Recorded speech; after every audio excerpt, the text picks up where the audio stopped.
Thank you all for being here. Very excited to share this information with you guys today. My name is Tony Parmenter, and we're going to be talking about the No Prospecting Growth Plan.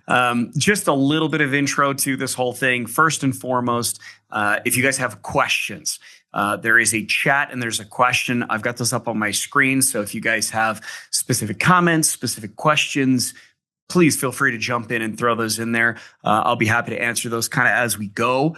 If you're one of my clients or somebody I work with or somebody that works with Bill Good Marketing and you have personal experiences with some of the stuff I'm going to be sharing, please feel free to share that as well. I will say if you do it in the chat, then everybody can see it as well. So if you got something you want to share with the whole group, feel free to throw that in the chat. If it's just kind of a question for me, you got a Q&A box, you can throw that in as well. So that's kind of our housekeeping item for the day. How's that? The second thing is, this is me. I don't want to spend too much time on me. I've been in the financial services industry for a quarter of a century now, 25 years. I've been working with Bill Good Marketing that whole time. I love working in the financial services industry and supporting you guys. So, but I can tell you what I'm going to share with you today comes from that 25 years of experience. And I know that this system works in this way. So speaking of the system, what we're going to be talking about today is kind of a part of the Bill Good Marketing system. The Bill Good Marketing system, and Bill has said for years that the business or the financial advisor who implements the most best practices really tends to win more assets. They find less friction in their business. They have more retention of their clients. They generate more referrals. And so you can kind of see our giant wheel of all the aspects that the Bill Good Marketing system does. We provide content, we provide training, we provide a lot of different things. So if you're just coming to know us, just getting to know us, here's a giant representation of what we do.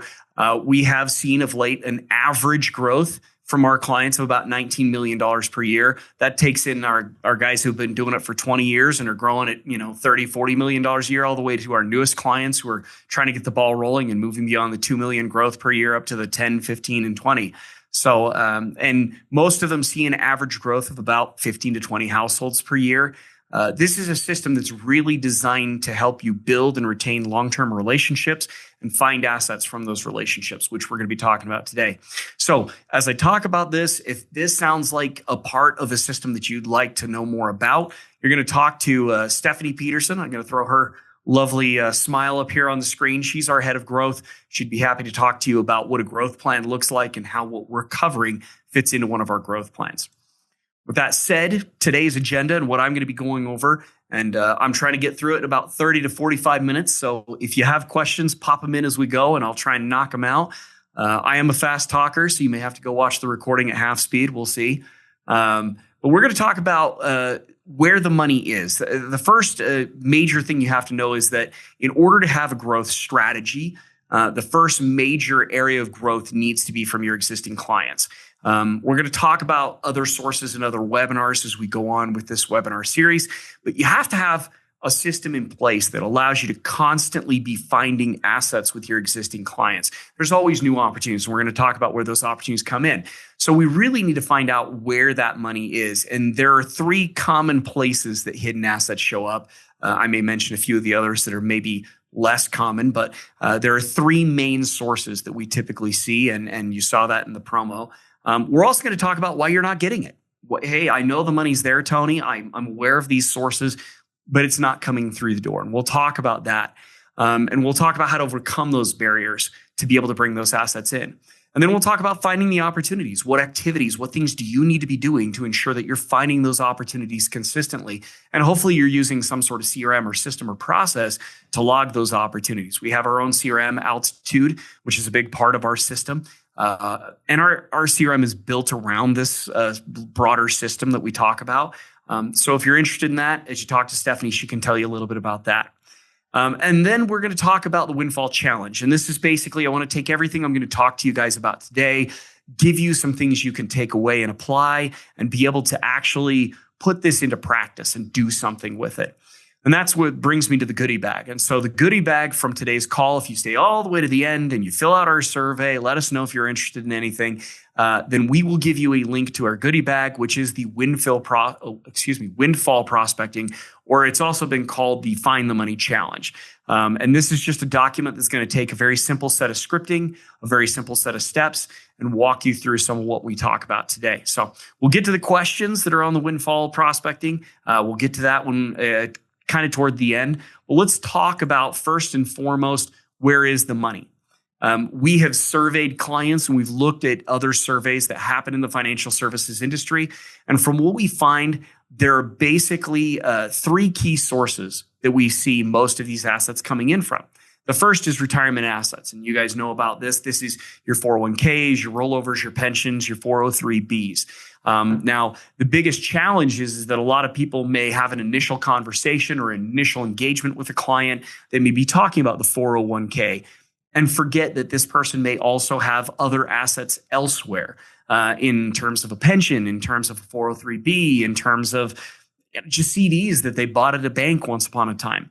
And so the most common thing that we see is there are other retirement assets out there of which you may have a portion, but you may not have all. So the first part of the strategy is really, let's identify those assets and make sure that we're making efforts to bring those in. Second is competitive assets. These are assets that are held by other financial advisors. This is very common, especially as you move up into the higher tiers of million plus clients. They like to have multiple options, multiple lines in the water with other financial advisors. But as time goes on, as you move into the arena of comprehensive wealth management, you're really trying to cover all the bases for them. You should be able to bring in most or all of those assets. And so you need to identify where those assets are. Are they held in a bond account with somebody else? Are they, part of those I mentioned, the CDs that might be out there? Or is it just, hey, they're a $5-10 million investor. They gave you a shot with 1 million or 2 million. It's now been 4 or 5 years, and you need to start helping them see that you can help them with those other assets as well. And then the last is windfalls. It's again, 25 years of doing this. I can't tell you how many times I've had one of the financial advisors that I work with call me and say, hey, Tony, sure enough, again, I had this guy who was one of my bronze tier clients, kind of a little nice guy with, $350,000 in his retirement accounts. And he called me up and he said, hey, I totally forgot I'd worked for XYZ company for all these years. I had been gifted some stock as part of working for this company. And gosh, that company has skyrocketed. And now that stock is worth $1 million.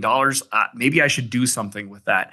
And so windfalls can be inheritances, sales of business, sales of properties, a lot of different things that can be going on there. So these are areas of assets that you guys know very well. You've seen these many, many times in the past. And you guys should be finding and logging any and all assets that you find in these arenas. That's incredibly important for you guys to be logging. So we'll talk about logging opportunities, but these are the three. Now, are there others? Absolutely. Are there lots of other ways that assets can be coming to you? They should be coming to you in terms of referrals, introductions. They should be coming to you from strategic partnerships that you work with. But the three we're going to talk about today is really where your existing clients have assets and where your existing clients are not necessarily telling you about everything and how we can find out more. So as you find out more, the next question is what are the barriers to capturing those assets? And this is a hilarious discussion with financial advisors for me because the barriers have been the same all 25 years that I've worked here. The most common barrier that we see is the I have it all mindset. Now, there are some financial advisors who maybe started out in a tax practice, moved into financial advisory, they do comprehensive wealth management, and they do have all of it. But we've found that the vast majority of financial advisors in the industry, there's always assets out there that they should be cataloging, should be chasing. Actually, some of the surveys that are in the industry have said that 73% of advisors believe that they are their client's primary financial advisor and that they have all the assets. When clients are asked the same question, financial advisory clients, turns up only 34% of those clients say, yeah, I've given all my assets to a single financial advisor. The vast majority, 66% of the clients, 2/3 of the clients out there are saying, no, I've got assets elsewhere. I've got them in CDs and I've got them in other accounts and I've got other financial advisors helping me with other things. And so if you think you have it all, at the very least, do yourself the service of looking at what you're missing out on. The next thing that we see is dropping small clients. Time and time again, we see many financial advisors who, whether prompted by some training program or prompted by some conference they went to, they get this idea that, hey, I'm spending a lot of time on that bottom 50 or 60% of my book. I should just lop off that portion of the book and let those assets kind of just like skitter away. The biggest challenge with that is, and there was one of our clients many years ago who told Bill, he said, the biggest problem with that logic, the old Pareto principle of the top 20% of your assets represent 80% of your revenue, is he said, the 20% that represented 80% of my revenue this year may not be the same 20% that's going to represent 80% of my revenue next year or the next or the next. As you guys have seen and experienced, I'm sure you have one of those smaller clients, again, maybe $200,000, $300,000 investment client who comes along one day, marries into a wealthy family and has a lot more assets, sells a property you didn't even know about, that ski cabin he didn't tell you about out in Park City that he bought years ago when it was a dumpy little $150,000 one bedroom condo. And now because of the property values in Park City is skyrocketed to a $2 million studio apartment that he can sell. There's all sorts of things like that come along with those smaller investors. And so we don't want to drop those clients. Now, we'll talk in a moment about how do you manage an ever-growing book of clients. And that's a very critical factor in all this. But dropping those is usually not the best way to go. The next one is frayed relationships. We find that financial advisors, in their effort to go out and grow their practice and bring in more and add more clients to the fold, they ultimately kind of damage relationships. They kind of leave some people by the wayside. And those damaged relationships, those people don't feel inclined to bring you more assets. In fact, they're more inclined to just hand it off to their kids or find a new financial advisor. I talked to a financial advisor not too long ago who he had this client, small client, didn't realize this client had a couple of properties. That client felt like, I'm just too old to be managing these properties, so ultimately sold them, took the proceeds from that sale. And because the advisor had not maintained a really good, warm connection with them, he said, I'm going to go see if I can find somebody else who can help me better. Started talking to a new financial advisor. And next thing you know, the gentleman I was working with got a call and said, hey, can you give me some information on XYZ? Because we're investing this $1.2 million that he's got from selling these properties. And my financial advisor kind of kicked himself and said, I should have known. I should have known those assets were there. I should have been meeting with him once a year and talking about things. And then he would have brought those assets to me. And that's 100% the case. And so you don't want even your smallest relationships to become strained or frayed. Next is lack of a clear proactive strategy. We talk a lot about comprehensive wealth management. If you haven't seen it, Matt Hicken and I, my partner here, he and I did a complete coverage of comprehensive wealth management, what that looks like. Well, you really need to make sure that, number one, you're doing comprehensive wealth management for your clients. And number two, that you're explaining to them what that looks like. What are the steps that you're going to go through year by year to do that comprehensive wealth management? And make sure that that strategy is designed to identify all their specific needs, all their specific assets, and work through all those different asset classes and those different needs in terms of investment, their estate plan, their insurance, their tax planning, because that really shows this client, hey, I'm taking care of everything. So if there's anything out there you're not telling me about, that ultimately isn't getting accounted into the equation or the plan. So these are the barriers that you have to overcome. So look at this list of barriers, think about your client base and say, have I overcome all these barriers? Are some of these barriers recurring? And I need to pick up the phone and re-engage some of my clients, even some of my smaller clients, and overcome this. With this, I want to point out that there have been an increasing number of surveys done in the industry kind of talking about how to capture the assets. I love this chart that I have up on the screen. This was taken by Spectrum in 2021. They basically said they surveyed what clients are expecting in terms of services delivered and what they believe they're actually getting from their financial advisor. So you can see there under financial planning, 92% of clients say, I need financial planning. But only 59% of clients actively engaged in the financial services industry felt like they were receiving a financial plan. 93% said they needed help with wealth transfer advice while they were still alive, but only 17% felt like they were getting it. So again, back to that comprehensive plan, being able to help your clients understand, hey, there's a much bigger, more long-term comprehensive plan here, and I'm going to work you through each of those details, is going to draw some of those assets to the surface. Now, as you build these relationships and retain these relationships, you have to be able to communicate all these points that I've got on the graph here on a consistent basis. I'm helping you with tax planning. I'm helping you with estate planning. I'm helping you with non-liquid assets. I'm helping you with long-term care considerations. And so your communication is of utmost importance. Going back to what the Bill Good Marketing System is, the Bill Good Marketing System is definitely a system focused on communicating what it is you do for them. We use written communication, we use verbal communication, we use meetings. We want to use those things to communicate what it is you as a financial advisor do. We want to use those tools and resources to communicate the financial plan that you're doing for them. You want them to ultimately know what it is you deliver. And then from that, that's your leverage to start asking the right questions about all these other assets that are out there and what you could be doing with those assets. The first step of this that I want to talk about, and we have some other webinars, and this is a big part of the Bill Good Marketing System, is the client segmentation beyond just assets under management. Really what you need to do is you need to make sure that your clients are segmented. You need to know who responds well. You need to know who's willing to talk to you. If you say jump, they say how high. You don't want to be segmenting simply by assets under management, but by those that are responsive to you. You want to talk about where are opportunities likely? Who is likely to have more assets? Who's likely to sell a business or to sell a property? Who's likely to receive an inheritance or to have more money come from those businesses they were involved in 10, 15 years ago? You want to look at who are good centers of influence. When you segment your client based on this criteria, that tells you who are the most important people for you to be engaging, not just based on the assets that they have, but based on the revenue that they've generated, the revenue they could generate, and how likely it is they could introduce you to people. Ultimately, this helps you identify that even some of, as it says here, some of your skinny rabbits could ultimately become big game in the long run. So that segmentation, if you have not segmented your book, you got to revisit that. Look at it beyond assets under management. Look at it in terms of opportunity.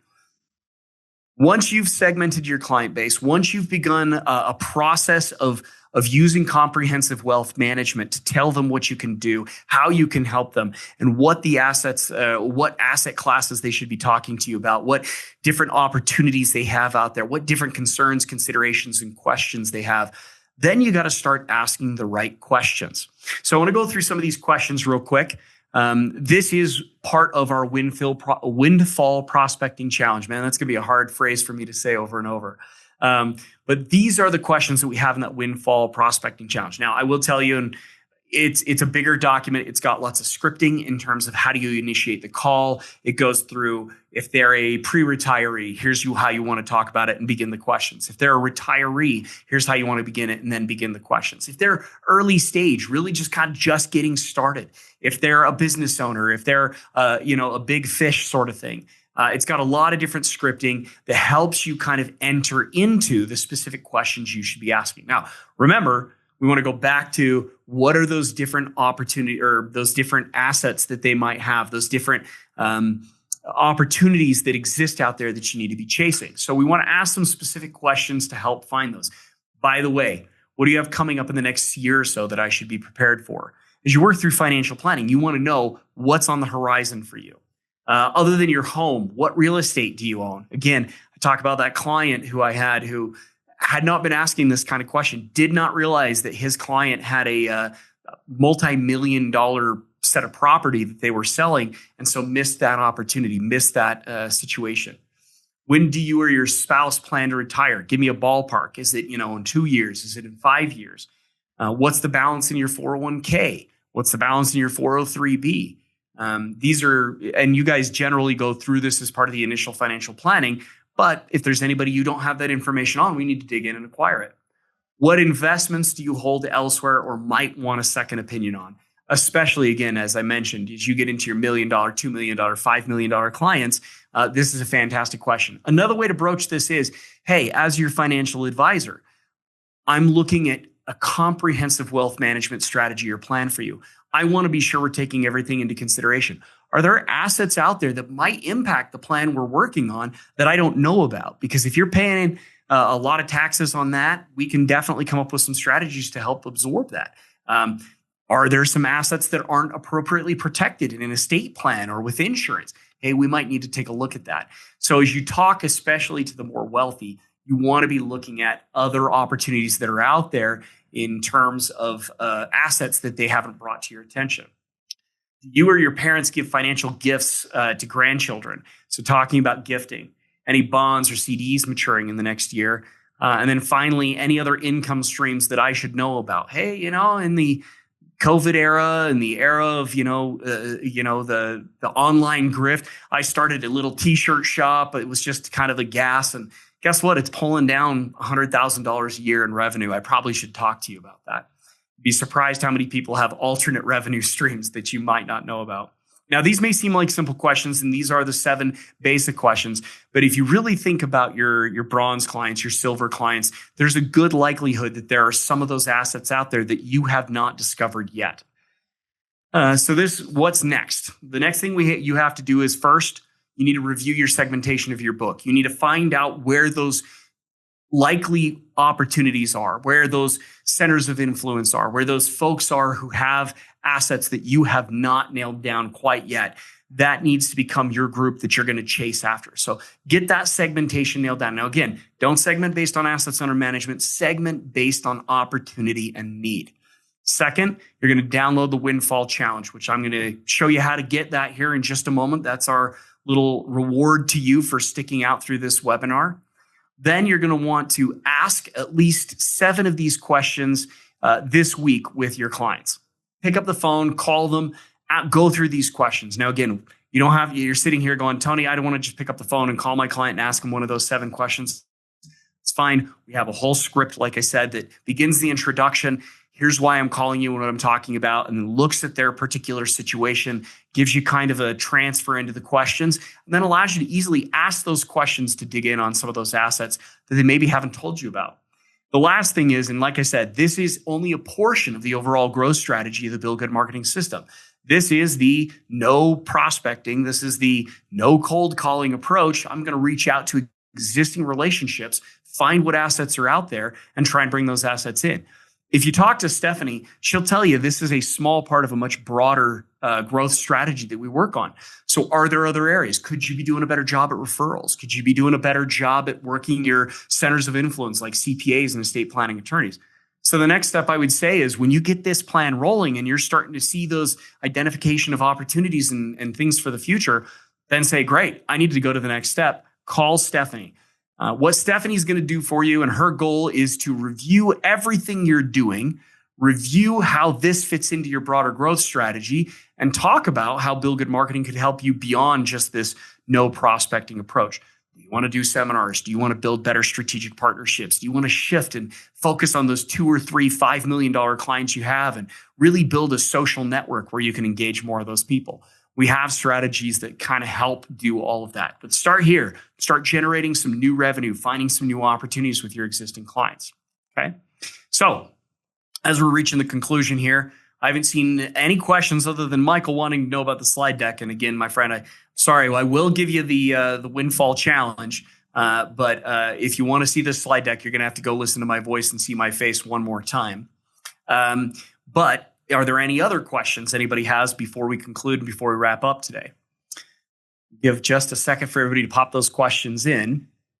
While you guys are popping those questions in, I'm going to give you the last piece. And so this is how you're going to get the goodie bag. So our goodie bag, our promise to you is that you can get this Windfall Prospecting Challenge, couple of simple pages, simple scripting, simple process. It even has a nice little table on the page you can print out, write down, here's the person I called, here's how much money I found.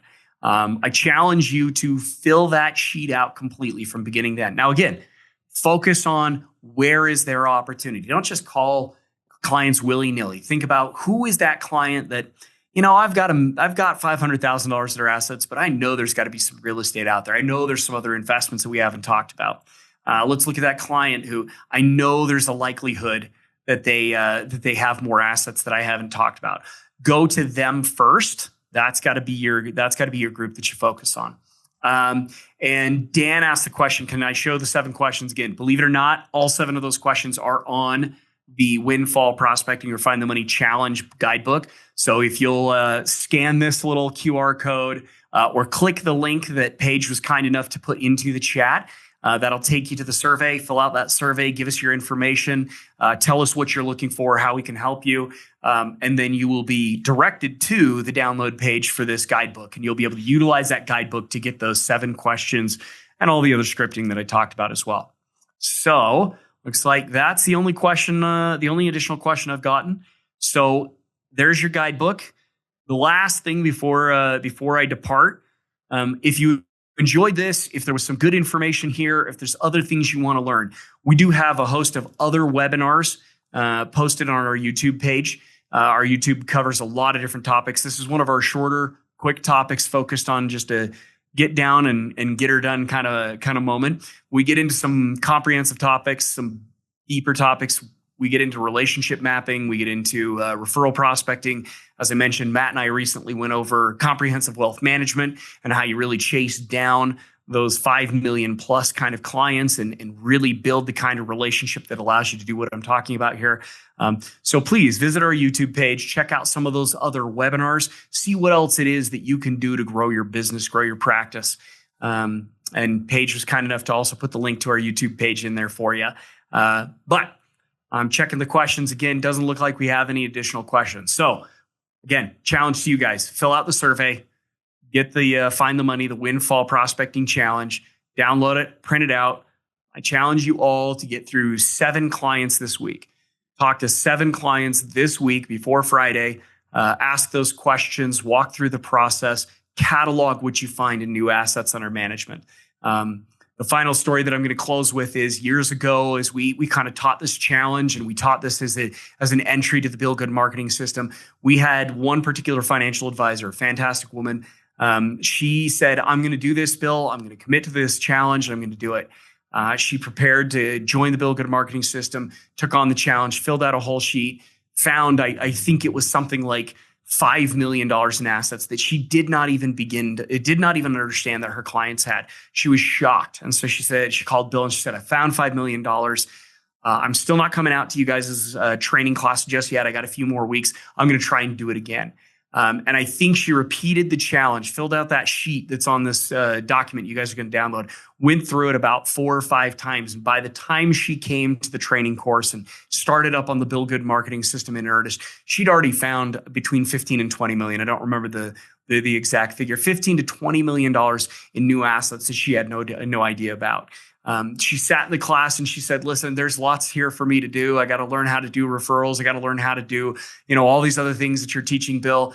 But oh my goodness, I still got to bring in these 15 to $20 million first. Regardless of where you're at in your business and where you're at in your practice, whether you've been doing it for 5 years or 25 years, take a look at where opportunities lie, ask these questions, make this a regular part of your meeting and developing relationships with clients. You will find new assets, you will find new opportunities, and you will see a way forward to grow your practice. Anyway, that's my wish for you guys. I hope you guys have a fantastic week. I hope some of you find a bunch of new opportunities there and call Stephanie or have a conversation with Stephanie and say, man, I did the challenge and I found $2 million. I found $750,000. I found $5 million that I didn't know about. We love hearing those stories, so please share those with us. And I look forward to talking to you guys again in the future. Thank you, guys.